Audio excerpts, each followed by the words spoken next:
नमस्कार। प्रेरणा दर्पण साहित्यिक एवं सांस्कृतिक मंच के इंद्रधनुष कार्यक्रम में मैं मंच की अध्यक्ष डॉक्टर कीर्ति काले आप सभी का हार्दिक स्वागत करती हूँ, अभिनंदन करती हूँ। सदा कुछ नया करने की चाहत में हम कुछ न कुछ अनूठा लेकर आपके बीच में आते हैं। तो इस बार भी इंद्रधनुष कार्यक्रम में हम कुछ नया कुछ अनूठा लेकर आए हैं और वो लेकर आए हैं रस की प्रस्तुति। इसीलिए इसका नाम हमने रस रंग दिया है। भरत मुनि ने अपने नाट्यशास्त्र में प्रमुख 8 रसों को मान्यता दी है, लेकिन बाद में इसमें अन्य रस भी जुड़ते चले गए और 11 रस अभी तक संपूर्ण रूप से माने जाते हैं। तो आज के इस इंद्रधनुष कार्यक्रम में हम 11 रसों की कविताओं को हमने शामिल किया है और विभाव, अनुभाव और संचारी भाव के संयोग से रस निष्पत्ति होती है। तो आज इन रसों की निष्पत्ति करने के लिए हमने 11 कवि और कवयित्रियों को यहाँ आमंत्रित किया है। सबसे प्रधान रस है श्रृंगार रस, जिसे रसराज भी कहा जाता है। रीतिकालीन काव्य में श्रृंगार रस की प्रधानता रही है। बिहारी ने सबसे अधिक श्रृंगार रस के दोहे लिखे हैं, कवित्व लिखे हैं। तो श्रृंगार रस को श्रृंगार रस का स्थायी भाव है रति, और इसके दो भेद हैं, संयोग श्रृंगार और वियोग श्रृंगार, जिसे विप्रलंभ श्रृंगार भी कहा जाता है। नायक और नायिका के संयोग के पक्ष को जो प्रभावी ढंग से कहा जाता है, जिसमें उसे संयोग श्रृंगार कहते हैं, और जिसमें नायक और नायिका के बिछोह की बात होती है वहाँ पर वियोग श्रृंगार या विप्रलंभ श्रृंगार की निष्पत्ति होती है। तो मैं श्रृंगार रस की प्रस्तुति देने के लिए सबसे पहले इस कार्यक्रम में आमंत्रित करती हूँ बदायूं से हमारे बीच में पधारी हुई श्रेष्ठ कवयित्री श्रीमती सोनरूपा विशाल को।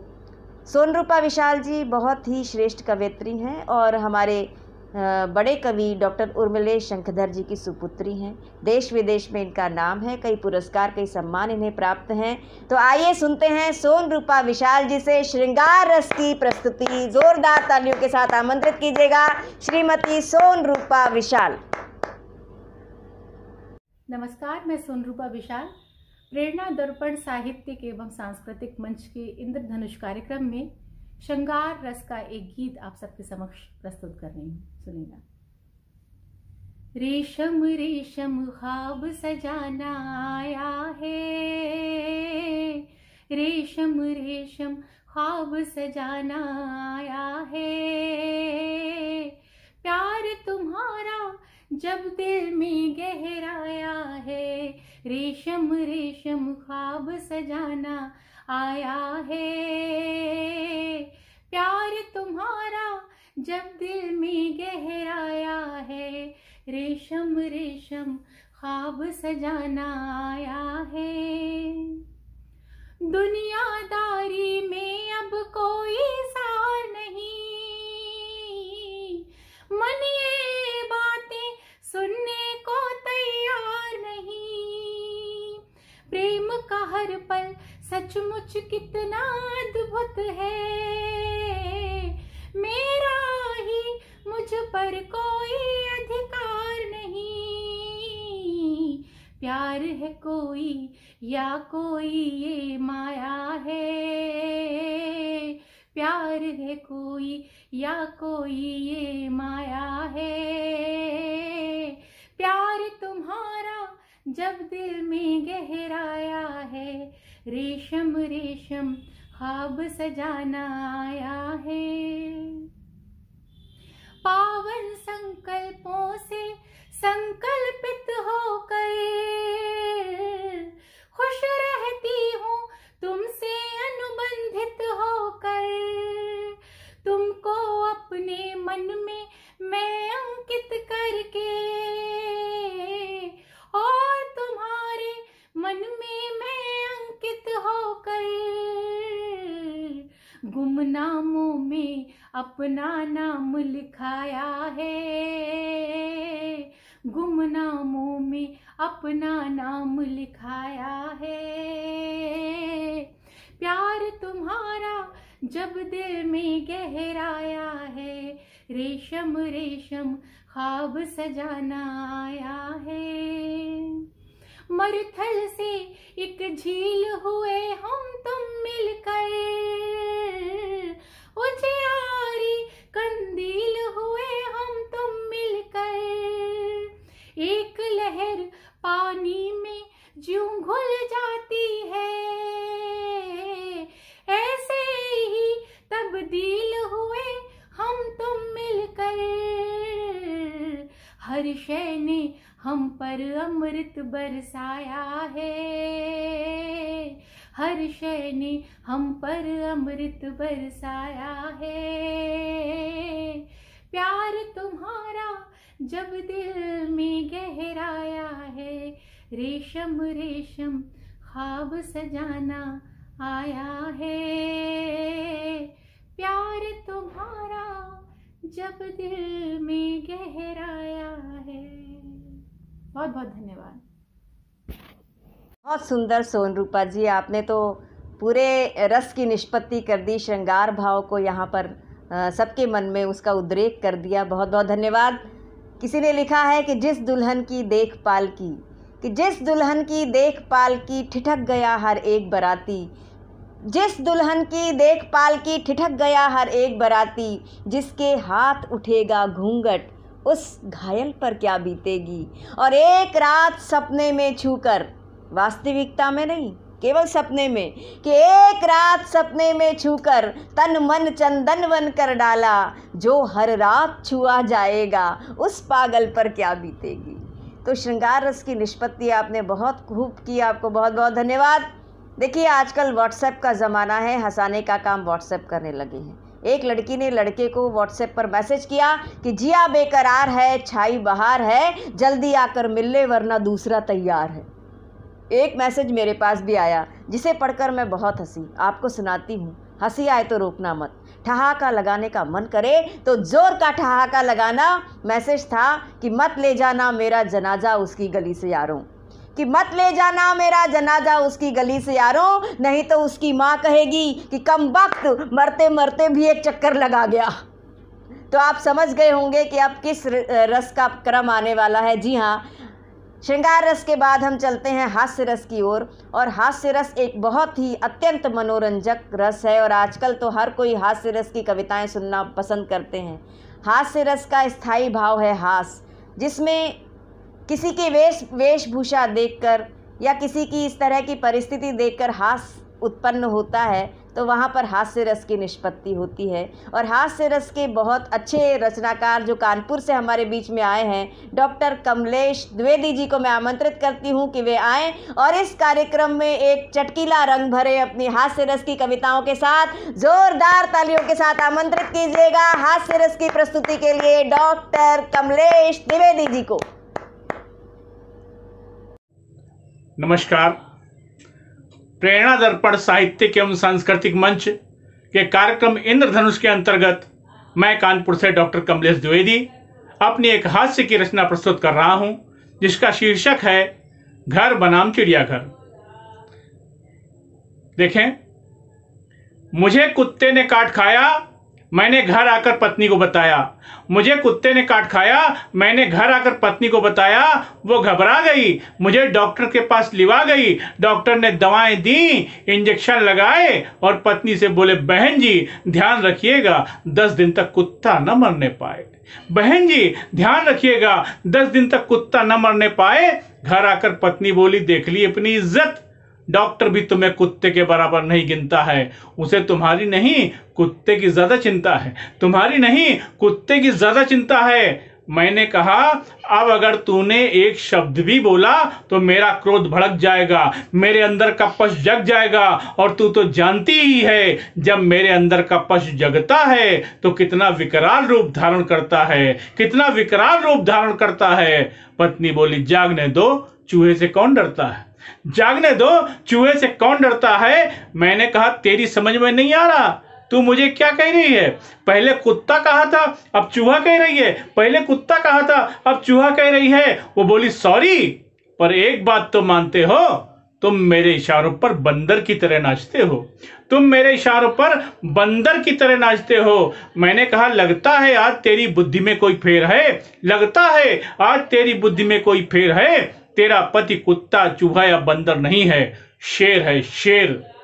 वो बोली, चलो तुम्हारी बात ही सही, चलो तुम्हारी बात ही सही, पर रहे तो जानवर के जानवर ही, रहे तो जानवर के जानवर ही। और बार बार अपने आप को शेर भी मत कहना, बार बार अपने आप को शेर भी मत कहना, वरना पछताओगे। कहीं पिताजी ने सुन लिया तो कल तुम भी चिड़ियाघर के अंदर नजर आओगे, तो कल तुम भी चिड़ियाघर के अंदर नजर आओगे।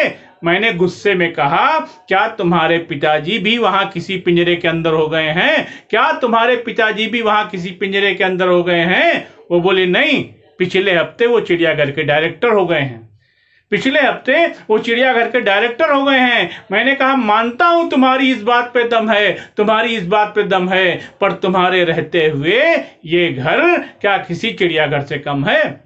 तुम्हारे रहते हुए ये घर क्या किसी चिड़ियाघर से कम है? अरे जब रोजाना तू मैं करना, रोजाना तू मैं करना पति पत्नी का नेचर हो जाता है, तो घर घर नहीं रहता, चिड़ियाघर हो जाता है। घर घर नहीं रहता, चिड़ियाघर हो जाता है। बहुत बहुत धन्यवाद।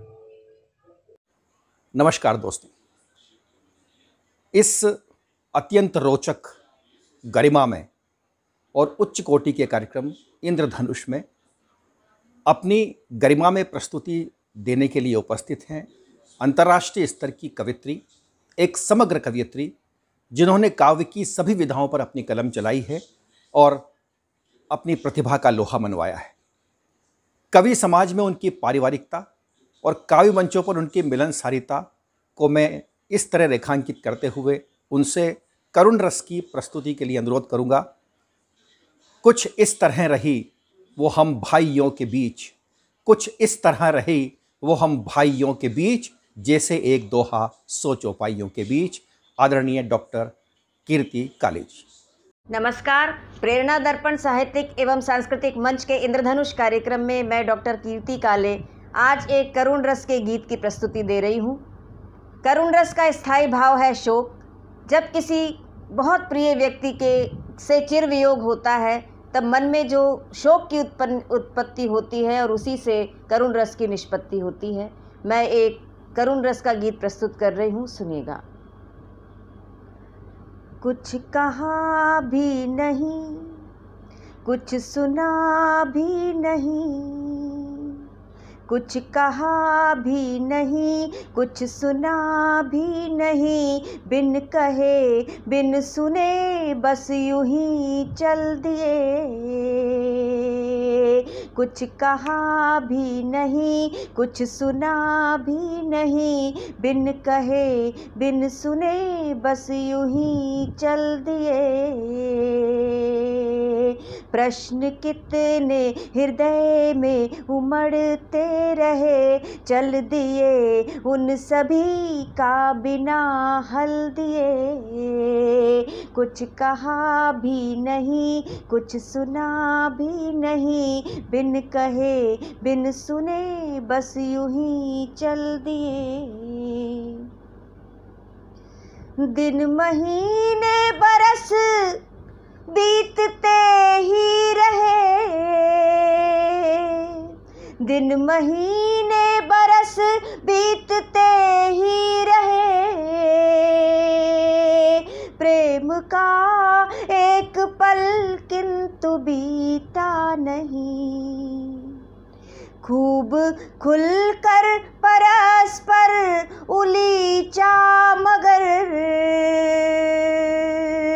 भावनाओं भरा कोश रीता नहीं।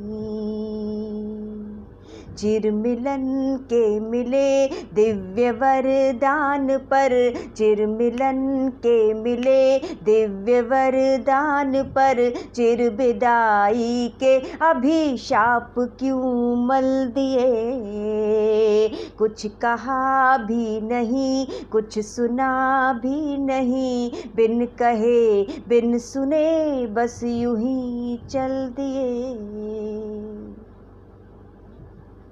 और दूर तक दृष्टि जाकर सिहर सी गई, दूर तक दृष्टि जाकर सिहर सी गई,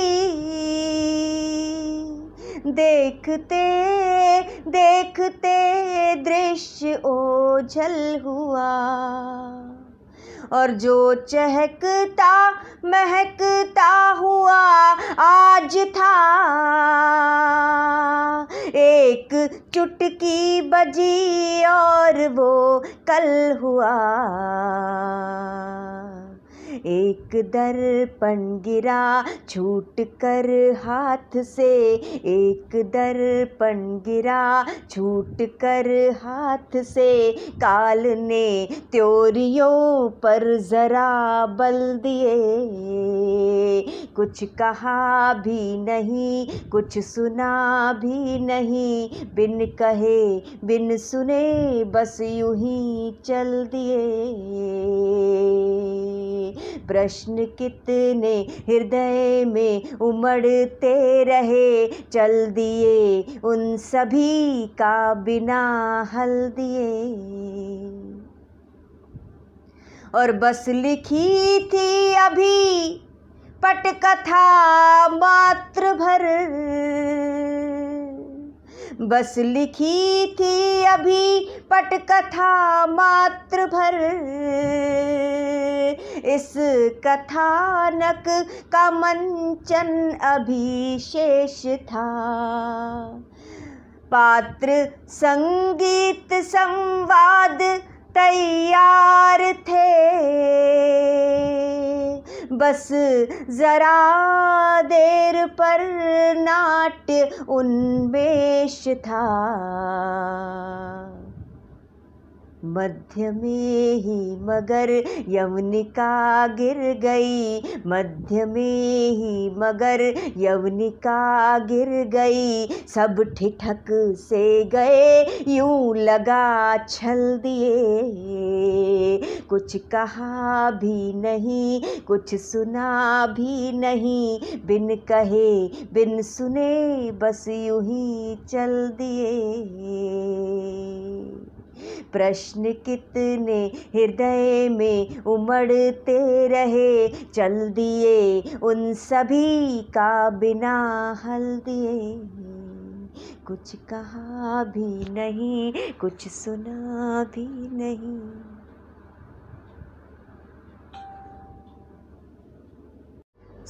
बचपन में हम लोगों ने एक कविता पढ़ी और उस कविता को पढ़ते पढ़ते इतना जोश आ जाता था, इतना उत्साह आ जाता था कि ऐसा लगता था कि हम जाने क्या क्या कर दें। तो ऐसे ही उत्साह भरी कविताएं बचपन में बहुत पढ़ी हैं और अभी भी पढ़ते हैं। सुभद्रा कुमारी चौहान जी की एक प्रसिद्ध कविता है कि सिंहासन हिल उठे राजवंशों ने भ्रकुटी तानी थी, कि सिंहासन हिल उठे राजवंशों ने भ्रकुटी तानी थी, बूढ़े भारत में भी आई फिर से नई जवानी थी, दूर फिरंगी को करने की सबने मन में ठानी थी, गुमी हुई आज़ादी की कीमत सबने पहचानी थी, चमक उठी सन 57 में वो तलवार पुरानी थी, बुंदेले हर बोलों के मुँह हमने सुनी कहानी थी, खूब लड़ी मर्दानी वो तो झांसी वाली रानी थी।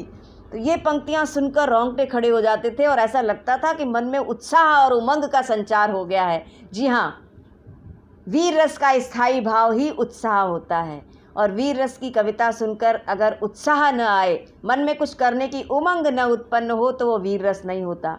वीर रस के एक ऐसे अद्भुत कवि यहाँ पर हमारे बीच में हमारे आग्रह पर उपस्थित हुए हैं, अलवर राजस्थान से, जिनका बहुत नाम है और बहुत काम है। बहुत बड़े रचनाकार, हम सबके पूजनीय श्री बलवीर सिंह करुण जी के सुपुत्र हैं और जिनका नाम है श्री विनीत चौहान जी। मैं इन्हें आमंत्रित करती हूँ अपने इस इंद्रधनुष कार्यक्रम में वीर रस की प्रस्तुति देने के लिए। मेरे साथ आप लोग भी जोरदार तालियों के साथ आमंत्रित कीजिएगा श्री विनीत चौहान।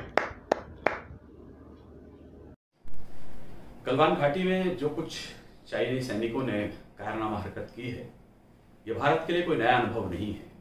सन 62 से लेकर आज हम 2020 में खड़े हैं, लेकिन आज भी चाइना अपनी उन्हीं निकृष्ट हरकतों के लिए पूरी दुनिया में जाना जाता है। चाहे वो कोरोना वायरस हो या ये घटना हो, दोनों में ही चाइना विश्व में पूरी तरह बदनाम हुआ है। लेकिन इस बार सन 62 का भारत नहीं है। इस बार जो भारत है वो नया भारत है, परमाणु संपन्न राष्ट्र के रूप में भारत है। हम उससे कहना भी चाहते हैं, हम नए युग का यह निर्माण करने चल पड़े हैं, राष्ट्रभक्तों का खुला आह्वान करने चल पड़े हैं। जयद्रथो छिपलो मगर है अंत निश्चित ही तुम्हारा, पार्थ फिर गांडीव संधान करने चल पड़े हैं। इस बार सैनिकों का बलिदान व्यर्थ नहीं जाएगा।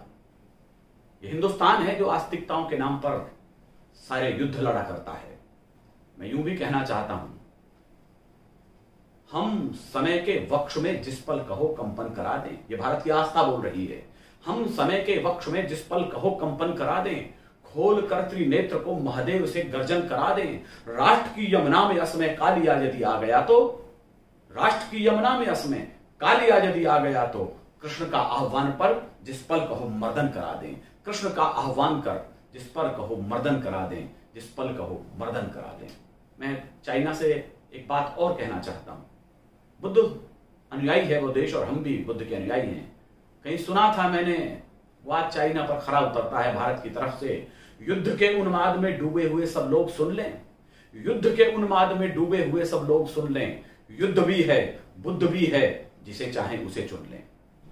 युद्ध भी है, बुद्ध भी है, जिसे चाहें उसे चुन लें। हमने दोनों रास्ते खुले छोड़े हैं। अभी चाइना को तय करना है कि उसे किस रास्ते से अपना भविष्य तय करना है। भारत यदि बुद्ध का देश है तो युद्ध का भी देश है। इसी ने पार्थ दिया है, इसी ने कृष्ण भी दिए हैं। एक ताजा कविता मैं इन हालातों पर अपनी कह रहा हूं। बार बार ये कहा जाता है कि चाइना के वहां LAC पर हमारी सीमा रेखाएं स्पष्ट नहीं हैं। हालांकि अपने आप में हैरत का विषय है कि सन 62 से लेकर आज तक ये सीमाएं क्यों नहीं स्पष्ट हो पाई हैं। लेकिन मेरा मानना यह है, हर स्वाभिमानी भारतीय का मानना यह है, सीमा नहीं खिंचा करती हैं कागज बिछी लकीरों से। मैं भारतीय सेना की तरफ से चाइना को भी कहना चाहता हूं और भारत के आकाओं से भी कहना चाहता हूं, सीमा नहीं खिंचा करती है कागज बिछी लकीरों से। ये घटती बढ़ती रहती हैं वीरों की शमशीरों से, ये घटती बढ़ती रहती हैं वीरों की शमशीरों से। एक नई कविता मैं आपसे कह रहा हूं, सीमाओं पर फिर हलचल है शत्रु के बाहुबल की। ऐसा मुझे लगा तो मैंने कहा है, सीमाओं पर फिर हलचल है शत्रु के बाहुबल की। लाल निगाहें घूर रही है, कोशिश है फिर से चल की। फिर से लाल आंधियां शायद भारत के आकाश चढ़ें, फिर से चीनी सेना के पग भारत मां की ओर बढ़ें। लेकिन ओ भारत के वीरों, मैं पूरे हिंदुस्तान की तरफ से बोल रहा हूं, लेकिन ओ भारत के वीरों, गलती मत दोहरा देना। अमर तिरंगा शंघाई की सीमा तक लहरा देना, अमर तिरंगा शंघाई की सीमा तक लहरा देना। एक बार की गलती से हम वीर जवाहर खो बैठे। सन 62 में हमने शांति दूत के नाम से जाने वाले जवाहरलाल नेहरू को उसी सदमे में मरते देखा है, खोते देखा है। एक बार की गलती से हम वीर जवाहर खो बैठे, एक बार की गलती से हम वीर जवाहर खो बैठे। जिनके शीश काटने थे हम उनसे हाथ मिला बैठे। पूरा देश अभी तक घायल है चाऊ की चालों से, जिसने श्वेत कपोत गिराए थे बंदूक की नालों से। ओ भारत के समर लाडलो, ओ भारत के समर लाडलो, गलती मत दोहरा देना। हिमगिरी की चोटी पर चीनी सेना को दफना देना, हिमगिरी की चोटी पर चीनी सेना को दफना देना। हमने किया क्या? हमने श्वेत कपोत उड़ाए दिल्ली से शंघाई तक, हमने कोई कमी नहीं छोड़ी। हमने श्वेत कपोत उड़ाए दिल्ली से शंघाई तक, हमने ही नारा लगवाया चीनी भाई भाई तक। लेकिन ये तो जाहिल थे, अपनी औकात दिखा बैठे। लद्दाखी सीमा में भारत का भूभाग दबा बैठे, लद्दाखी सीमा में भारत का भूभाग जमा बैठे। जागो भारत की संतानों, रिप का काम तमाम करो। जागो भारत की संतानों, रिप का काम तमाम करो। मानसरोवर के पानी को फिर भारत के नाम करो, मानसरोवर के पानी को फिर भारत के नाम करो।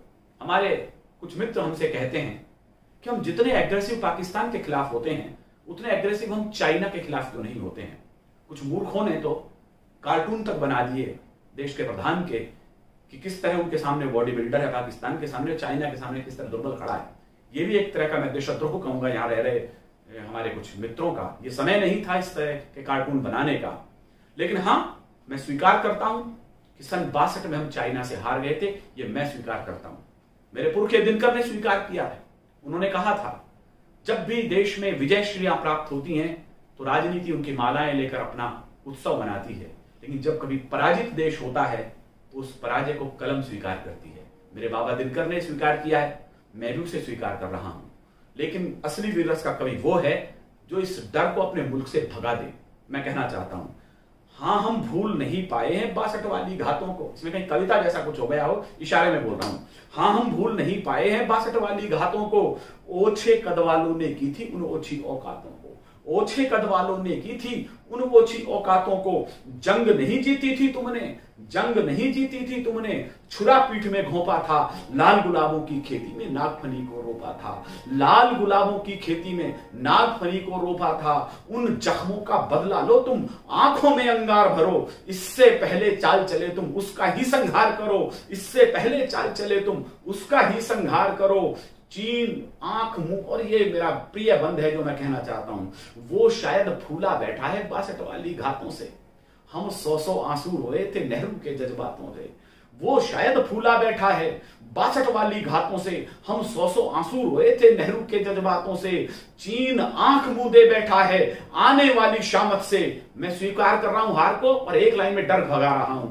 चीन आंख मूंदे बैठा है आने वाली शामत से, घायल शेर युद्ध करता है अपनी दुगनी ताकत से, घायल शेर युद्ध करता है अगर अपनी दुगनी ताकत से। अब के सभी हिसाब करेंगे अगले पिछली भूलों के, वरना युगो युगो सालेंगे घाव पुरानी भूलों के, वरना युगो युगो सालेंगे घाव पुरानी भूलों के।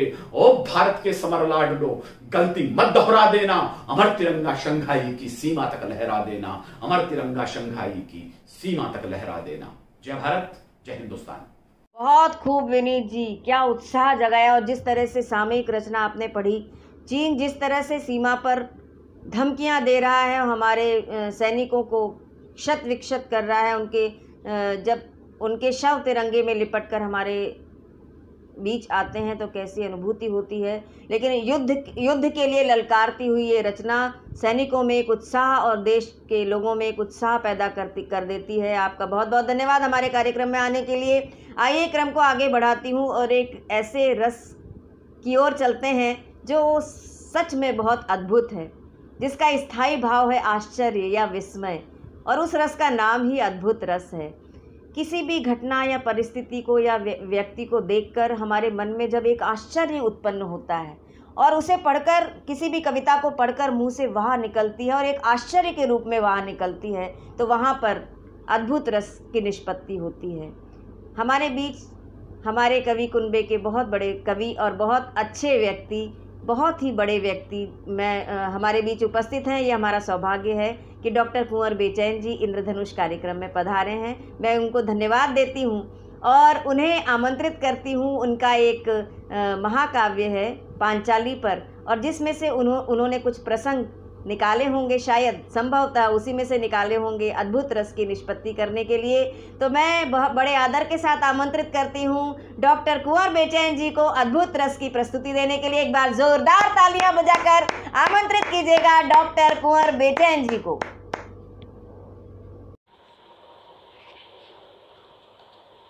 नमस्कार। मैं अद्भुत रस का उदाहरण प्रस्तुत करते हुए कुछ पंक्तियाँ निवेदित करता हूँ। ये पंक्तियाँ मेरे द्वारा लिखित प्रतीक पांचाली नामक महाकाव्य के 7वें सर्ग से ली गई हैं। पांडवों ने जो महल बनाया था उसमें दुर्योधन गए हैं और देख रहे हैं उसकी अद्भुत कला को, तो आश्चर्यचकित हो जाते हैं, आंखें फटी की फटी रह जाती हैं और सोचते हैं कि ये महल पांडवों में क्यों होना चाहिए था, ये तो मेरे पास होना चाहिए था, उससे अहम में आ गए हैं वो। तो वहाँ से मैं शुरू करता हूँ, सुनिएगा। मैं डॉक्टर कुंवर बेचैन आपके सामने प्रस्तुत कर रहा हूँ। ये भवन सारा भवन उन्नत कला का आकलन, मेरे लिए ही क्यों नहीं, मेरे लिए ही क्यों नहीं, मेरे लिए ही क्यों नहीं। ये भित्ति चित्रों की कला है खोलती मन अरगला, इस चित्र में चित्रित हुई साक्षात कोई उर्वशी, किन किन कलाओं में हंसी, मेरे लिए ही क्यों नहीं, मेरे लिए ही क्यों नहीं। ये अप्सराएं मूर्ति में कितनी भली कितनी सुघर, ये शंख से लोचन बने, ये मौन लेकिन बोलते, फिर किंतु चंचल डोलते, पल में निमीलित से रहे, पल में कहीं संपर दिखें, इस भांति 8 दृष्टियाँ नवरूप में दर्शित हुईं, मेरे लिए ही क्यों नहीं, मेरे लिए ही क्यों नहीं, मेरे लिए ही क्यों नहीं। ये सहज भौं हैं कह रहीं अपनी सहजता की कथा, इन पतित भौहों में कहाँ अब आ बसी विस्मय प्रथा। ये दिव्य छवि के नवचरण सौंदर्य का अद्भुत भ्रमण, ये किंकणी नूपुर धुनन, छन छन छनन छन छन छनन। आकाश मेघों की छटा जैसे नवल कुंतल घटा, सुंदर कला की प्राप्तियाँ, सौंदर्य छब की व्याप्तियाँ, मेरे लिए ही क्यों नहीं, मेरे लिए ही क्यों नहीं, मेरे लिए ही क्यों नहीं।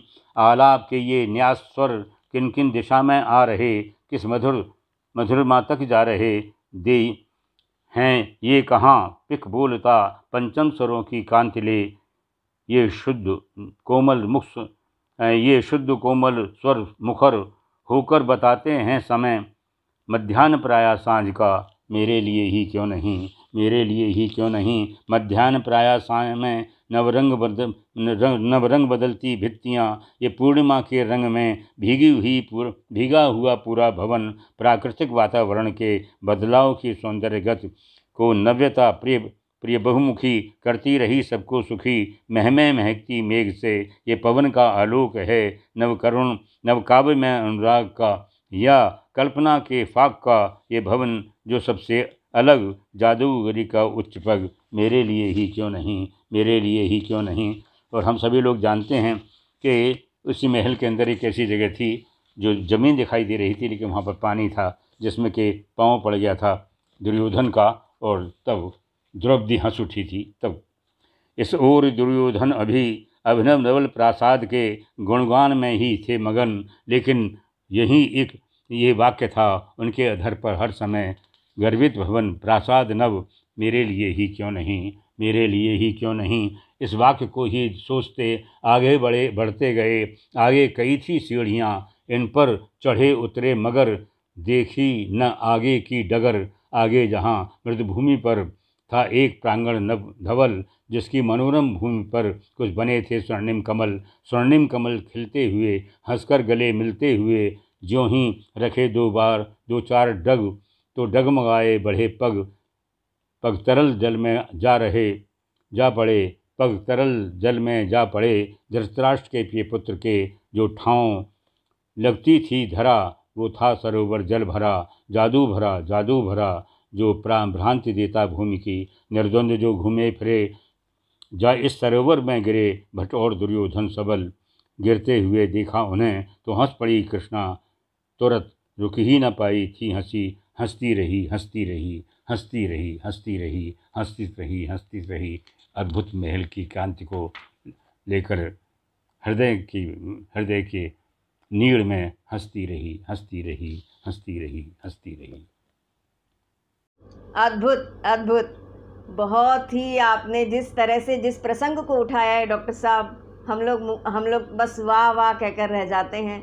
जिसने आपके जो पांचाली महाकाव्य में इतने सारे अद्भुत दृश्यों की सृष्टि आपने की है, और आपके तो सृजन के क्या कहने, किस तरह से इतनी सारी किताबें आपने लिखी हैं, और आप पर तो शायद 23 PhD हो चुकी हैं जहाँ तक मेरी जानकारी है। तो इतने बड़े व्यक्तित्व इंद्रधनुष कार्यक्रम में आप पधारे, आपको बहुत बहुत धन्यवाद। और आइए अगले रस की ओर चलते हैं। शांत रस का स्थायी भाव है निर्वेद। आत्मा और परमात्मा के बारे में जब कोई बात की जाती है तो परम शांति का अनुभव होता है। तो उसी परम शांति से उपजी हुई कविता जो पाठक और श्रोता के हृदय में भी शांत का भाव उत्पन्न करे, वही शांत रस की निष्पत्ति वहीं कही जाती है। तो मैं शांत रस की प्रस्तुति देने के लिए महाकाल की धरती उज्जैनी से हमारे बीच में आए हैं श्री अशोक भाटी जी। मैं उनसे आग्रह करती हूं कि वे आएँ और शांत रस की प्रस्तुति इंद्रधनुष कार्यक्रम में करें, और इनके लिए भी हम लोग जोरदार तालियां बजाकर इन्हें आमंत्रित करते हैं। श्री अशोक भाटी जी। नमस्कार। प्रेरणा दर्पण साहित्यिक एवं सांस्कृतिक मंच के इस कार्यक्रम इंद्रधनुष में आप सभी का अभिवादन करता हूं। डॉक्टर कीर्ति काले जी ने जो प्रस्तावना मेरे लिए रखी, उसी के अनुरूप मैं भगवान शंकर के विविध नामों को समाहित करती हुई कविता जो परम शांति को जगाने वाली है प्रस्तुत कर रहा हूँ। भोले शंभु शिव शंकर के युग के प्रतिपाल की, परम शांति का भाव जगाती भक्ति महाकाल की। शिव का मतलब जो इस जग में लोगों का कल्याण करे, हर कहते हैं उनको, जो पाप हरे मुस्कान भरे, दूर करे जो दुख लोगों के, रुद्र वही कहलाते हैं। पुष्कर नाम को जो जपते हैं भवसागर तर जाते हैं। नर को मिलते अर्थिगम्य शंभु कल्याण निकेतन हैं और महेश्वर सर्व हमारे पुष्प सरीखे लोचन हैं। अभिराम जनार्दन सुभग गुणोत्तम मन महेश सुखदाता हैं, सारे जग के पालनहारी सबके भाग्य विधाता हैं। हमको निर्मल बुद्धि देते सर्वेश्वर शशि भाल की, परम शांति का भाव जगाती भक्ति महाकाल की। चंद्रापीठ शिरोभूषण है चंद्रमौलि सिर मुकुट धरे, पिंगलाक्ष दुर्जय अरिंदम विश्वाम्भरेश्वर शंभु हरे। एक बंधु गणेश्वर शंकर अष्ट मूर्ति दुख हरता हैं, विश्व मूर्ति और स्वर्ग प्रदाता आप ही गौरी भरता हैं। पद्म गर्भ गोपति त्रिलोचन सुखा नील महादेव प्रभु, कभी न विचलित होने वाले तुम देवों के देव प्रभु। तो विज्ञानवान हैं सहज विशारद महाभुज कनक विशंकल हैं, सर्वसत्व हैं प्रखर दिवाकर और यशोधन प्रांजल हैं। इस संसार के वासी करते पूजन शिव कृपाल की, परम शांति का भाव जगाती भक्ति महाकाल की। वाणीवीर वागीश कहाते विश्वरूप विरूपाक्ष प्रभु, हंस गति दक्षारी सगोचर शोभित गल रुद्राक्ष प्रभु। दान अभय का हमको देते वसुधामा सर्वेश तुम्ही, चित्रवेश आलोक चिरंतन विमल धन्वी सुरेश तुम्ही। तन से प्रांशु और प्रभंजन निरामय वेदांग सुबीर, पारिजात स्कंद सुधापति अचलेश्वर तुम गहन गंभीर। तो तांडवकारी डमरूधारी विचक्षण विकराल की, एक बार सब मिलकर बोलो जय जय महाकाल की। मृग के पालक मृग की देवा, मृग के पालक मृगपति देवा, भानु प्रणव शमशान निले। अनक तेजो में सारी दुनिया होती केवल तुझ में विले। लटालाक्ष शिव आदि अनादि और जरो तक तारक हैं, पिदानंद हैं परम पुरंदर हम सबके उद्धारक हैं। अज्ञेय अचंचल महातेज और त्रयी तनु के स्वामी हैं, दिव्य विशोक तिग्मांशु अनामे नंदीश्वर अंतर्यामी हैं। शुचि त्रयंबक पुष्प दंतभित भूषण और श्रुतिमान कहें, इस सृष्टि के देव और दानव तुमको ही भगवान कहें। तो कष्ट मिटाने प्रजाजनों के, कष्ट मिटाने प्रजाजनों के निकले देखो पाल की, परम शांति का भाव जगाती भक्ति महाकाल की, भक्ति महाकाल की। धन्यवाद, आभार। बाबा महाकाल के 108 नामों पर आधारित कविता सुनाकर आपने हमें हमारे हृदयों में परम शांति को उत्पन्न कर दिया। आपका बहुत बहुत धन्यवाद अशोक भाटी जी। कुछ रस ऐसे होते हैं कि जिन्हें देखकर, जिनका नाम सुनकर ऐसा लगता है कि ये भी रस है, क्योंकि रस का तो नाम ही आनंद है। जहाँ आनंद है वहाँ रस है, और जहाँ रस है वहीं आनंद है। और किसी भी कला का चरम लक्ष्य है आनंद की प्राप्ति करना। अगर किसी भी कला को देखकर या किसी कविता को सुनकर आनंद की प्राप्ति नहीं होती है तो वहाँ रस की निष्पत्ति नहीं होती, और वो कला या कविता अपनी संपूर्णता को प्राप्त नहीं होती। एक ऐसा भी रस है जिसे सुनकर ऐसा लगता है, उसके नाम को सुनकर, कि इसमें भी आनंद की प्राप्ति हो सकती है, लेकिन हाँ, उसमें भी आनंद की प्राप्ति होती है। वो भी रस है और उस रस की निष्पत्ति होती है, और वो रस है विभत्स रस, जिसका स्थायी भाव है घृणा, जुगुप्सा। अगर किसी व्यक्ति को देखकर या किसी दृश्य को देखकर मन में घृणा उत्पन्न होती है या जुगुप्सा उत्पन्न होती है, तो वहाँ पर समझ लीजिए कि वहाँ पर विभत्स रस की निष्पत्ति होती है। अधिकांशतः युद्ध के बाद की जो विभीषिका है, उस विभीषिका के वर्णन में विभत्स रस की निष्पत्ति होती है। तो विभत्स रस की प्रस्तुति देने के लिए मैं आमंत्रित करती हूँ। यहाँ मैं अटक गई थी कि मैं विभत्स रस की किस कवि से कहूँ कि विभत्स रस की प्रस्तुति वो दे, क्योंकि विभत्स रस बहुत कम लोगों ने लिखा है। अद्भुत रस और विभत्स रस, इन दोनों के लिए मैंने डॉक्टर कुंवर बेचैन जी से आग्रह किया कि आप ही इस रस की प्रस्तुति कर सकते हैं, क्योंकि इस रस पर बहुत कम लोगों ने लिखा है। तो मेरे आग्रह को स्वीकार करते हुए डॉक्टर कुंवर बेचैन जी ने अद्भुत रस की प्रस्तुति भी दी, और अब विभत्स रस की प्रस्तुति देने के लिए मैं आमंत्रित करती हूँ डॉक्टर कुंवर बेचैन जी को कि वे आएँ और विभत्स रस की प्रस्तुति हमारे इंद्रधनुष कार्यक्रम में दें। और एक बार जोरदार तालियां बजाकर डॉक्टर कुंवर बेचैन जी को आमंत्रित कीजिएगा।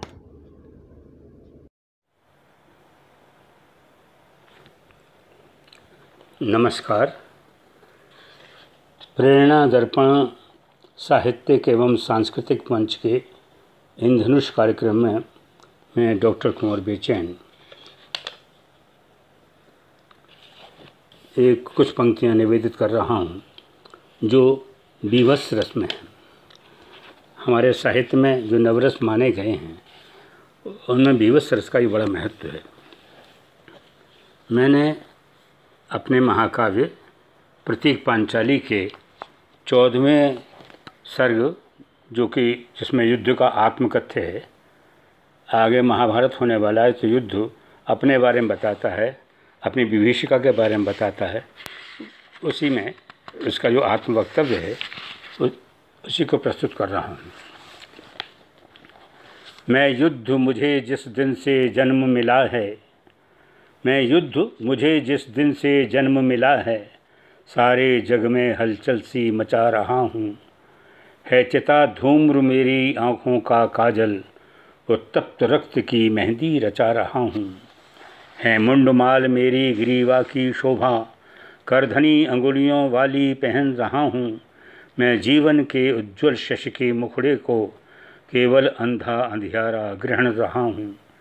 है मेरा वाद्य वृंद भी ऐसा जिसमें चीखों की और कराहों की सरगम है अट्टहास की गूंज ताल तेगों की, आलाप शोर का कट बातों का क्रम है। ये क्षत विक्षत शव हैं समाज जन मेरे, ये क्षत विक्षत शव हैं समाज जन मेरे, मैं सदा सदा से इनके बीच रहा हूँ। इनके लूहू को और मवाद को पीकर मैं घृणा ताल से पंख उलीच रहा हूँ। ये सड़े गले शव कीट रेंगते जिनमें मेरी चाहों के मधु श्रृंगार रहे हैं। ये कटे शीश ये धड़िए घाव भरे पग धरती को मेरे नव उपहार रहे हैं। इन सड़े गले विकृत अंगों से उठकर दुर्गंध की जो चुपचाप फैल जाती है, तुम भले कहो दुर्गंध इत्र है मुझको, ये गंध धरोहर है मेरी थाती है, जो शव को लख कर आँखें मीच रहे हो। अब मेरी दृष्टि इसी के हित खुलती है, तुम जिसे सूंघ कर नाक सिकोड़ रहे हो, वो गंध बिना मेरे किसमें मिलती है। तुमको मितली आती है जिनको लख कर, तुमको मितली आती है जिनको लख कर, तुम जिन्हें देख कर कुछ का कुछ करते हो। मैं ऐसी लाशों को सर पर रखता हूँ, तुम जिन्हें कि दो पल छूने से डरते हो। इन बिखरे मांस लोथड़ों में मैं ही हूँ, इन बिखरे मांस लोथड़ों में मैं ही हूँ। सब मुझे मृत्यु की आह सब मुझे मृत्यु की आह वाह में देखें, बस मृत्यु राह से मेरे दर्शन होते, मत मुझे किसी भी अन्य राह में देखें। जो कुछ भी जग में है बीभत्स सभी वह, जो कुछ भी जग में है बीभत्स सभी वह, मेरे मन तर का ही मनचाहा फल है। जग के मन में जब तक विवाद जीवित है, जग के मन में जब तक विवाद जीवित है, तब तक मेरा भी ये भविष्य उज्ज्वल है जननी वासना पिता अहम हैं मेरे, प्रतिशोध बंधु हैं बहन ईर्षा रानी, हैं मित्र स्वार्थ कौटुंबिक क्रोध अनल हैं, है अत से इत तक मेरी यही कहानी। लेकिन युद्ध जो है वो खुद अपने आप से घबराया हुआ सा है, और तब वो कहता है, मैं युद्ध किंतु पग मेरे कांप रहे हैं, मैं युद्ध किंतु मन मेरा डूब रहा है। क्या ऐसा मुझे देखना है आँखों से, जो आज स्वयं से मन ये ऊब रहा है। जो आगे सब ये दिन आने वाले हैं, जो आगे अब ये दिन आने वाले हैं, ये ऐसे निर्मम ऐसे क्रूर दिवस हैं, जिनको लिखने की नहीं शक्ति है मुझ में। ये दिवस रक्त की धारा हैं पावस हैं, ये दिवस के जिनमें सूर्य लहू उगलेगा, ये दिवस के जिनमें अंधकार छाएगा, ये दिवस के जिनमें मुस्कानें रोएंगी, ये दिवस के जिनमें अट्टहास गाएगा। मैं आज दे रहा हूँ सबको आमंत्रण, मुझ पर चर्चा कर सोचो और विचारो। हूँ युद्ध किंतु जीवन की रही ना इच्छा, आओ आओ सब मिलकर मुझको मारो, आओ आओ सब मिलकर मुझको मारो। धन्यवाद।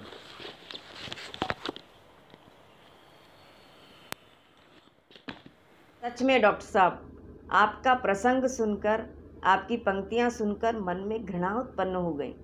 कितना चरम विभत्स रस आपने इसमें लिखा है अपनी कविता में। तो आप तो गुरुओं के गुरु हैं, तो क्या कहने, आपकी भाषा और आपकी शैली, आपने जिस तरह से प्रस्तुति दी है, बस आपको प्रणाम करने का मन करता है। मैं प्रणाम करती हूँ और आइए चलते हैं अगले रस की ओर। बहुत ही कोमल रस है वात्सल्य रस, जिसका स्थायी भाव है वत्सलता, ममत्व। जब माता पिता गुरु के मन में अपने बच्चों के प्रति, अपने शिष्य के प्रति एक ममत्व का भाव उत्पन्न होता है और वो ममत्व प्रगाढ़ जब हो जाता है, तब वात्सल्य रस की निष्पत्ति होती है। वात्सल्य रस पर काफ़ी लिखा गया है। सूरदास जी के बहुत सारे पद यशोदा और कृष्ण की वत्सलता पर आधारित हैं। साथ में तुलसीदास जी ने भी लिखा है, ठुमक चलत रामचंद्र बाजत पैंजनिया। इस पद में जिस तरह से राजा दशरथ जी और उनकी तीनों माताएं प्रभु की लीला देखती हैं, बाल लीला देखते हैं, तो जिस तरह से वात्सल्य का भाव उत्पन्न होता है, वहाँ पर वात्सल्य रस की निष्पत्ति देखने को मिलती है। अभी इन दिनों में वात्सल्य रस कम लिखा जा रहा है, लेकिन ऐसा भी नहीं है कि नहीं लिखा जा रहा। हमारे बीच में दौसा राजस्थान से पधारी हैं बहुत ही युवा कवयित्री श्रीमती सपना सोनी। सपना सोनी जी इस इंद्रधनुष कार्यक्रम में ममत्व का भाव बिखेरेंगी, वात्सल्य रस की कविता प्रस्तुत करेंगी। तो वात्सल्य रस की कविता प्रस्तुत करने के लिए मैं दौसा राजस्थान से हमारे बीच में आई हुई सपना सोनी को आमंत्रित करती हूँ। एक बार जोरदार तालियां बजाकर आमंत्रित करते हैं सपना सोनी को। नमस्कार दोस्तों, प्रेरणा दर्पण साहित्यिक एवं सांस्कृतिक मंच के इंद्रधनुष कार्यक्रम में मैं सपना सोनी आप सभी के सम्मुख अपना गुड़िया रानी गीत प्रस्तुत कर रही हूँ। सुनिएगा, आप सभी को आनंद आए तो मुझे बताइएगा, अपनी प्रतिक्रियाएं मुझ तक पहुंचाइएगा। मैं गीत प्रारंभ करती हूँ, सुने।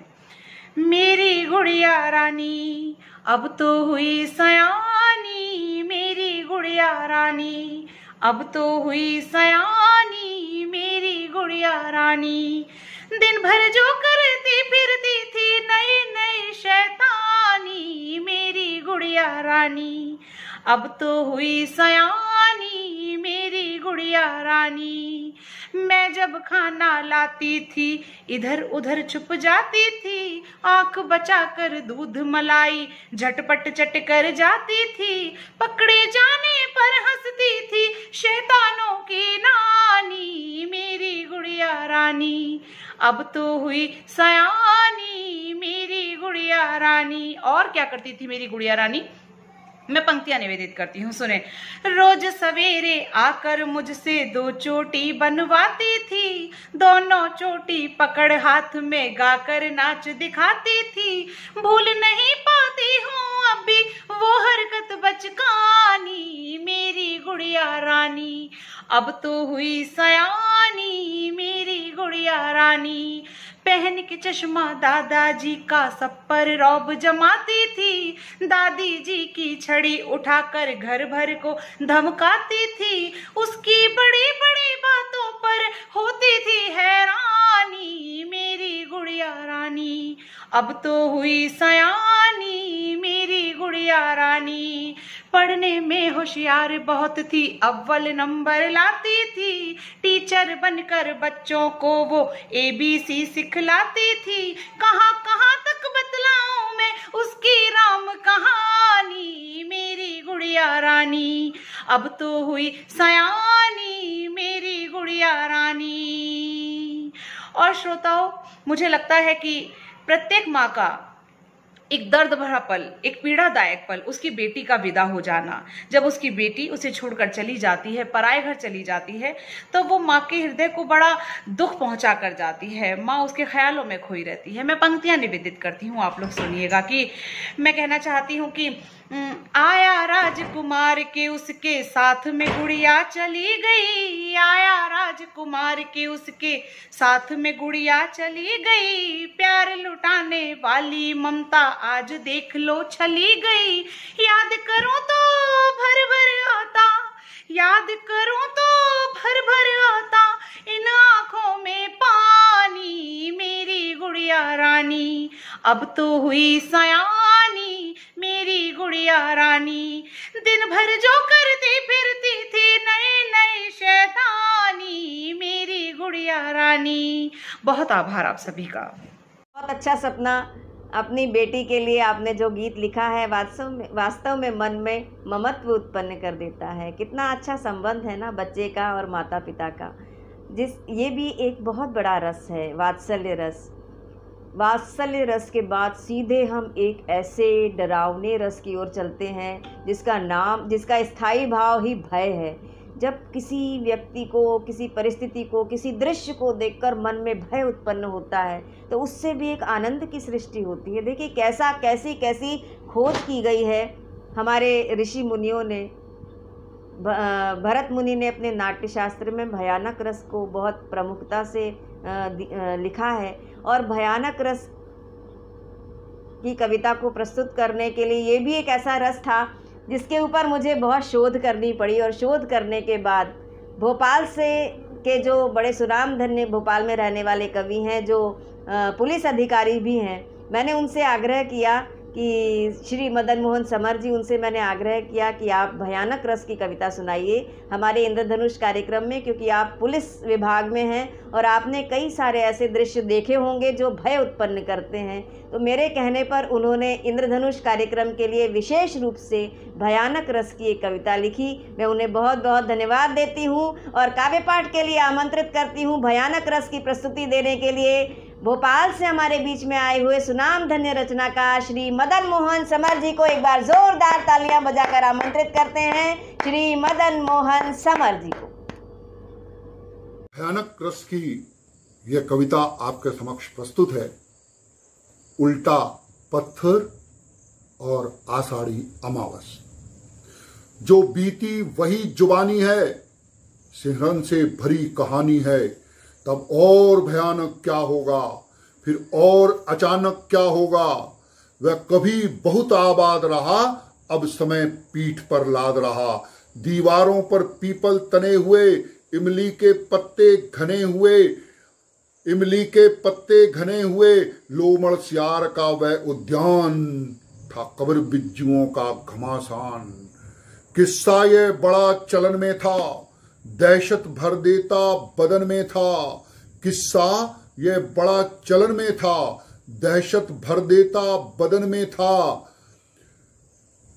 वह रात आषाढ़ी अमावसी, वह रात आषाढ़ी अमावसी। खंडहर के बीचों बीच धसी एक लाश मिली थी लहूलुहान, अस्मत पर उसके कई निशान। तब से ये पत्थर लाल पड़ा, उल्टा है लेकिन तना खड़ा। गिरते थे उसके थे चार दीवाने, जो गाते हैं बुधहा गाने दो। कहते हैं बाला खंडहर में बस्ती है उल्टे पत्थर में। कहते हैं बाला खंडहर में बस्ती है उल्टे पत्थर में। तब से आषाढ़ी शाप हुई, 10 कोस घेर संताप हुई। जब बादल कर शोर गगन आते, जब मोर नाच कर कुछ गाते, कुछ दूब घास बाहर आती, हरियाली धरती पर मुस्काती। वह खंडहर और भयानक होता, निश्चित ही कोई घर रोता। आषाढ़ अमावस कजरारी, वह तिमिर निशाबन हत्यारी। कर जाती भीषण लहूलुहान, उल्टे पत्थर पर धर निशान।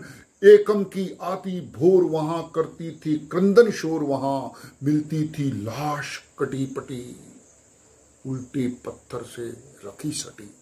मिलती थी लाश कटी फटी, उल्टे पत्थर से रखी सटी। अनवरत सिलसिला जारी था, बरसों से हाहाकारी था।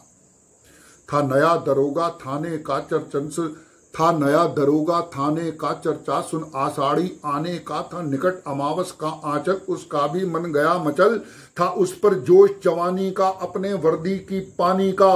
खा बैठा एक कसम ऐसी, उल्टे पत्थर की ऐसी तैसी। या तो ये राज फाश होगा, या खुद मेरा ही नाश होगा। या तो ये राज फाश होगा, या खुद मेरा ही नाश होगा। उस रात भयंकर प्रण लेकर जा बैठा, युग से क्षण लेकर वे रात भयंकर काली थी। बदली भी आंधी वाली थी उमस विशेली गंध। वहां भय का कंपन से अनुबंध, वह बिना सहायक लिए वहां बैठा था। सांसें सिए वहां बिच्छू थे, झींगुर मकड़ी थी, छिपकलियां भी अकड़ी यकड़ी थी। किस्में थी सांपों की सारी, तक्षक थे काले फंदारी थे। कीट पतंगे जहरी ले सब, मच्छर भी हटी हटीले सब। अधखाए पशु पक्षियों के सब, सड़े मांस बक्षियों के। चमगादड़ कब्जाधारी थे, उल्लू भी नाखूनधारी थे।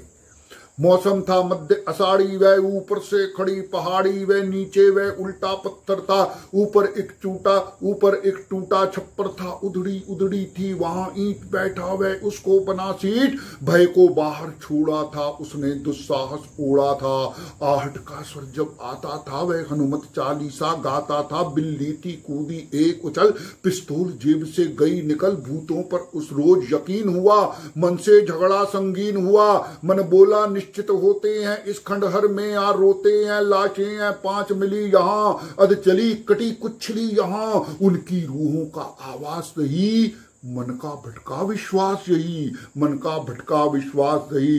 अपशगुन वहां पर सारे थे, यूं लगता था सब हत्यारे थे, आंखों से चीर अंधेरे को, कर लिया सहज हर घेरे को, चूहों को सांप दबा जाता, घोट चीख वह खा जाता, अजगर थे विशाल पड़े हुए, खा खा कर यहीं बड़े हुए, लगता था जैसे भूत कोई आ गया वहां, यमदूत कोई ना जाने क्या गुर्राहट थी, लगता चुड़ैल की आहट थी, 2 उल्लू उड़कर आ गए पास, कर शिकार लाए थे ग्रास, दब बैठा हुआ दरोगा था, उसने वह सब भोगा था, उसने भी रात बितानी थी, अपनी वो कसम निभानी थी, वह पहर तीसरा घटा गोप, हिम्मत भी होने लगी लोप, इतने में चर्र हुआ द्वार, भीतर था आया वही शिकार, वह सांस रोक कर डटा रहा, आंखों ही आंखों फटा रहा, उल्टे पत्थर के पास पटक एक शख्स लाश को रहा झटक, उल्टे पत्थर से लाश सटा, सारे कपड़े फिर दिए हटा, उसकी हर पहचान छिपाने को,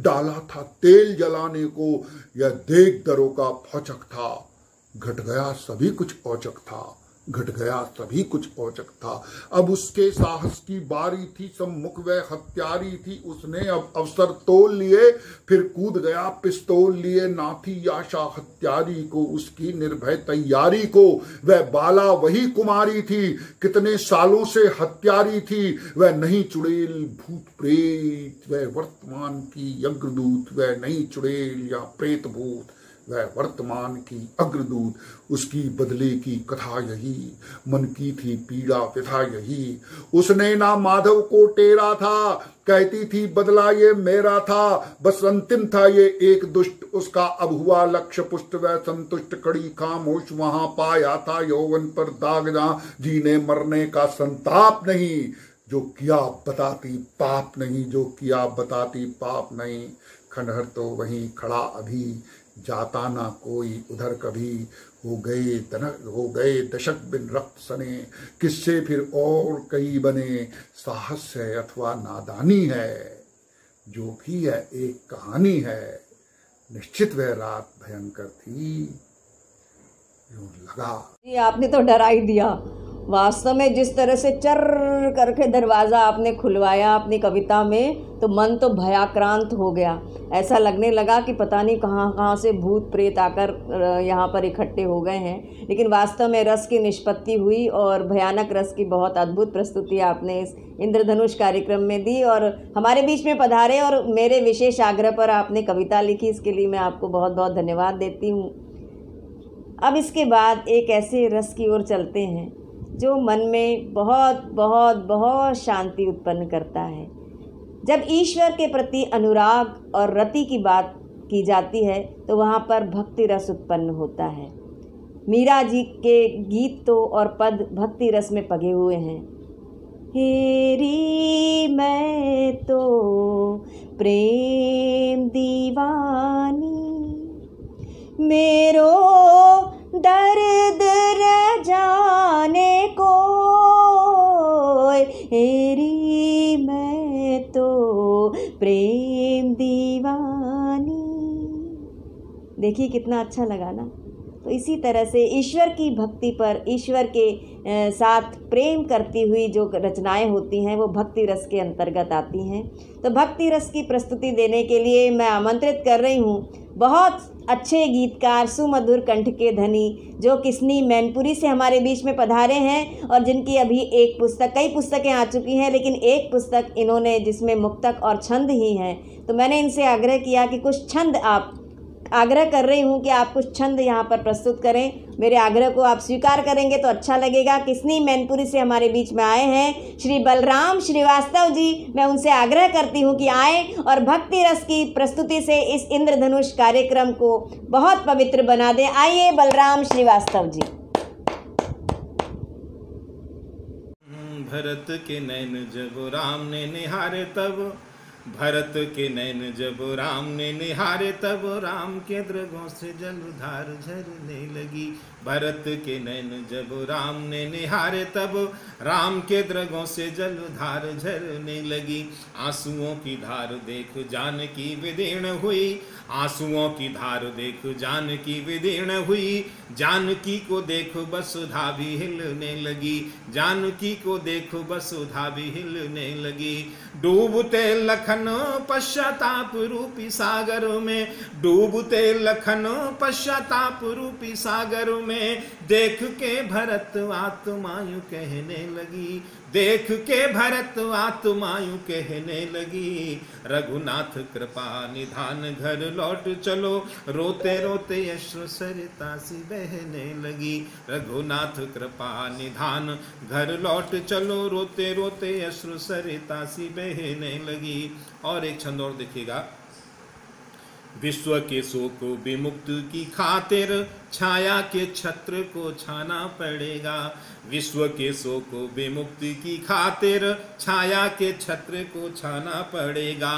दैविक दैहिक भौतिक ताप का गीत निवारण गाना पड़ेगा। दैविक दैहिक भौतिक ताप का गीत निवारण गाना पड़ेगा। तेरी ही है संतान प्रभो हम, तेरी ही है संतान प्रभो हम, वंशो वंश बचाना पड़ेगा, वंशो वंश बचाना पड़ेगा। एक तुम्ही से है आस लगी प्रभु राम, तुम्हें फिर आना पड़ेगा। एक तुम्ही से है आस लगी प्रभु राम, तुम्हें फिर आना पड़ेगा।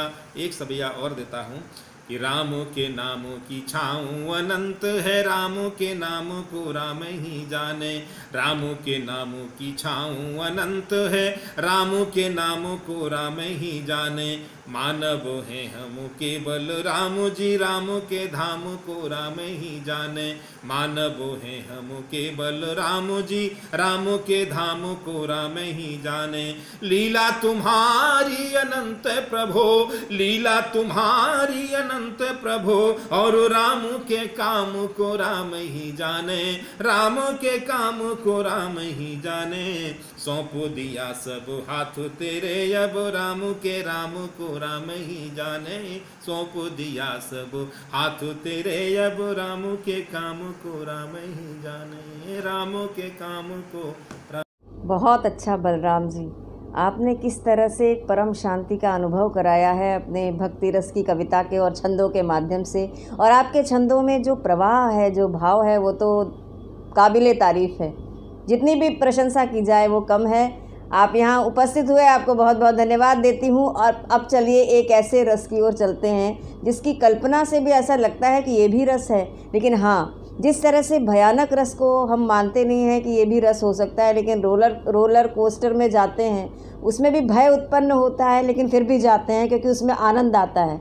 जिस तरह से हम कोई डरावनी फिल्में देखते हैं, डरावनी फिल्में क्यों देखते हैं? क्योंकि उसमें भी हमें आनंद आता है। तो भय भी एक रस है। और उसी तरह से एक रस है रौद्र रस, जिसका स्थायी भाव है क्रोध।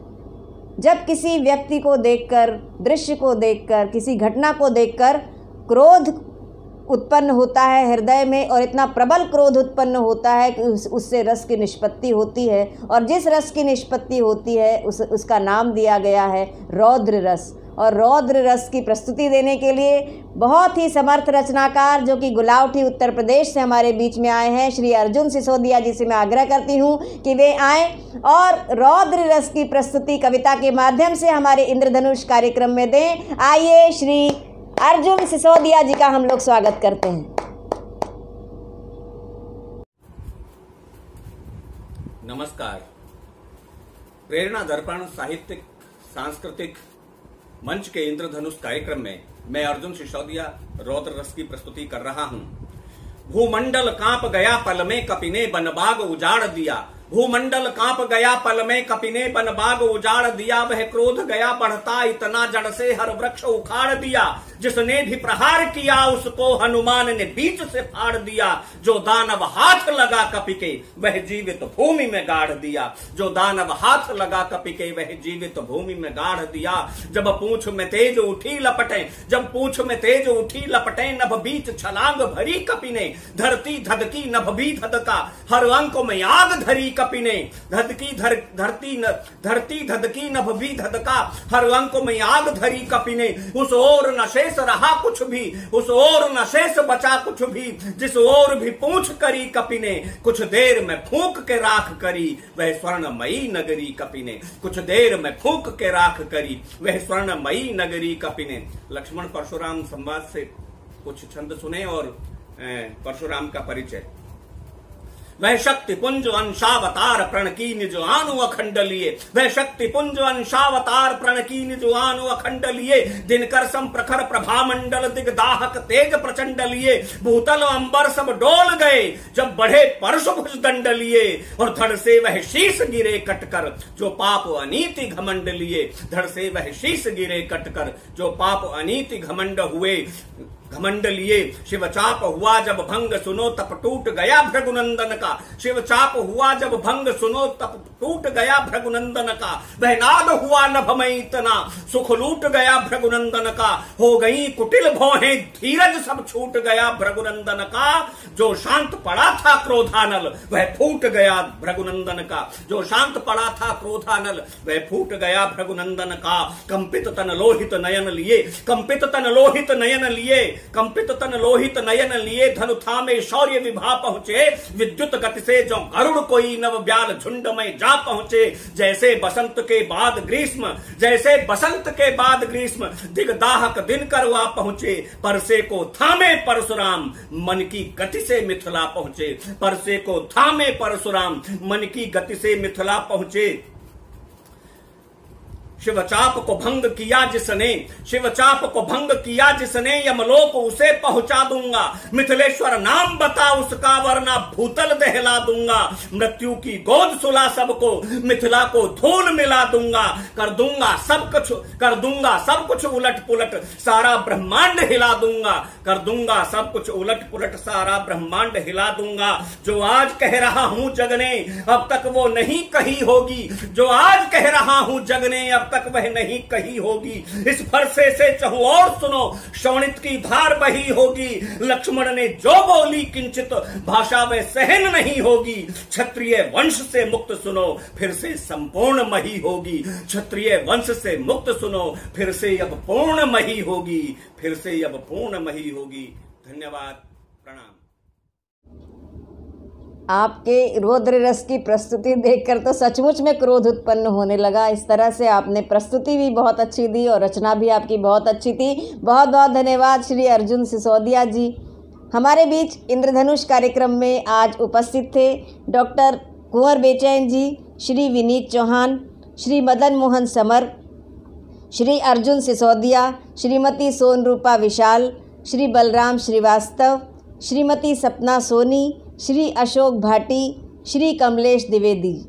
और इन्होंने जिन 11 रसों की निष्पत्ति यहाँ पर की और निष्पत्ति करके प्रस्तुति उत्पन्न की, वो रस हैं श्रृंगार रस, हास्य रस, वीर रस, भयानक रस, शांत रस, भक्ति रस, अद्भुत रस, विभत्स रस, करुण रस, रौद्र रस और वात्सल्य रस। आज का हमारा कार्यक्रम आपको कैसा लगा अवश्य टिप्पणी करके बताइएगा। बहुत अच्छा लगेगा। आपकी टिप्पणियों से हमें ऊर्जा प्राप्त होती है और कुछ न कुछ नया करने का उत्साह मन में बना रहता है। तो बहुत बहुत धन्यवाद। आज इस कार्यक्रम में उपस्थित सारे कवियों और कवयित्रियों को धन्यवाद देती हूँ। साथ में उपस्थित श्रोताओं को भी हार्दिक धन्यवाद देती हूँ। और अगले इंद्रधनुष कार्यक्रम तक के लिए मैं आपसे विदा लेती हूँ। नमस्कार।